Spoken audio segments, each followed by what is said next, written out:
October 4th. Welcome everybody.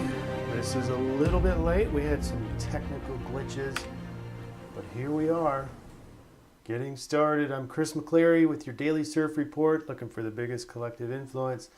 Let's go ahead and get started because I've got to get ready for work. All right. In the astrology, we have a Leo moon, which is impulsive. I mean, it's a fire, so it's yang. It wants to just go do stuff. And we have some troubling aspects, but don't fret because it's not all as bad as it seems. It's going to be a little bit easier to manage, I think, than what it looks. So first of all, we have early in the morning opposition to Mars. Moon and Mars oppose, acting without thinking, possibly creating problems that don't even exist. You know, feeling contentious and on edge, like you have to defend something. So watch out for that.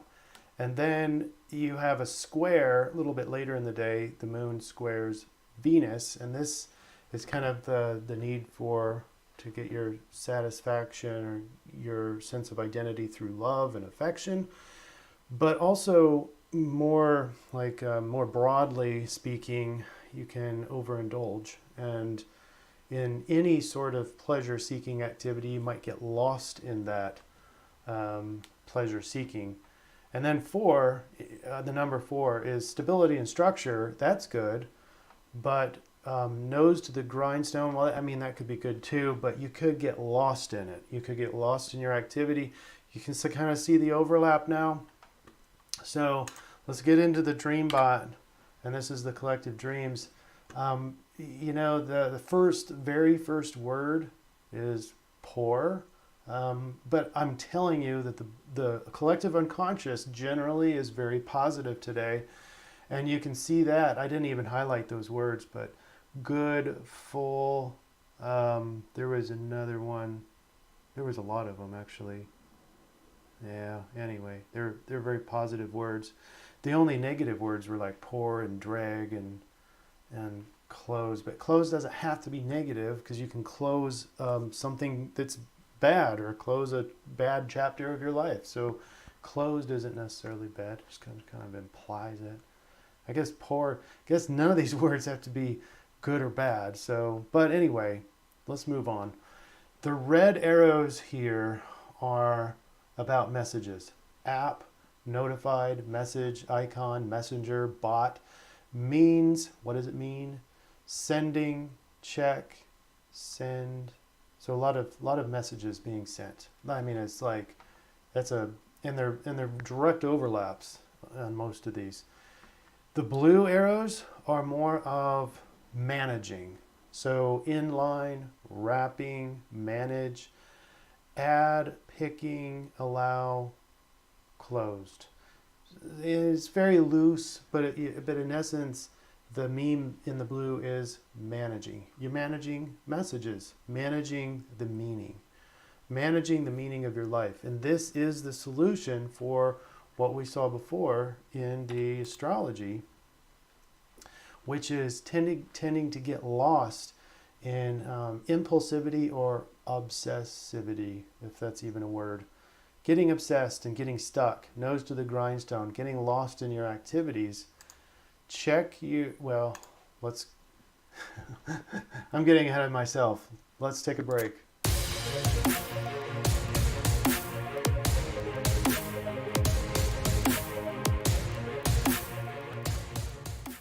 And for those of you who are new here, what I'd like to do is get the influence out. Today the influence is overindulgence, kind of impulsivity, getting lost in the activity, getting lost in pleasure seeking. And then we take a break and we talk about how to surf that energy. So how to surf that energy is fairly straightforward. You got to check your intentions before you do the activity. Make sure it matches up with your values, so you're not doing impulsive action. And then in terms of getting lost in the activity, take frequent breaks. And this could be very hard for people like me who do naturally get kind of into my projects. You just have to practice taking small breaks, very small breaks, 10-second breaks, just to kind of unwind and so that your mind can come back into it with clearly. Ideally, it's a little longer, these breaks. But what you're doing in these obsessive activities is thinking that more is better. That's kind of the American way. Is more is better. $1 million isn't enough. I need $10 million. Then I'll be happy. As long as I have that car, then I'll be happy. And we all know that that doesn't really make you happy. There is some quick spurts of happiness when that is achieved.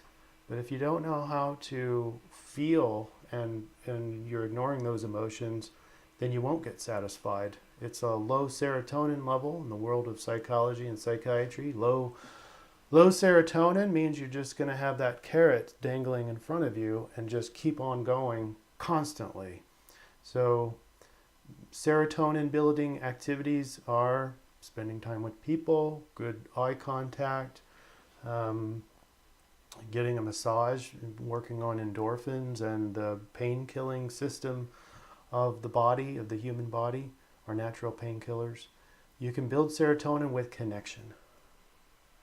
That's also oxytocin, but all these feel good, and attachment and connectedness is very healthy, in assuming that the attachment is in a healthy way. So coming up for air is very important during your activities, and taking frequent breaks, becoming more aware of yourself. When am I enough? When is enough?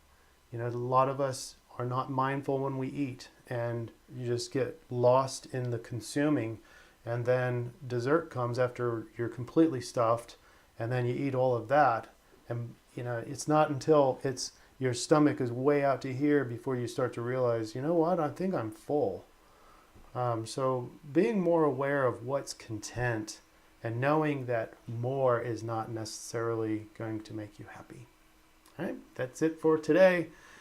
Thank you for your subscribe, likes, and shares. I appreciate your support, and we'll see you tomorrow, hopefully a little bit earlier than today. Thank you.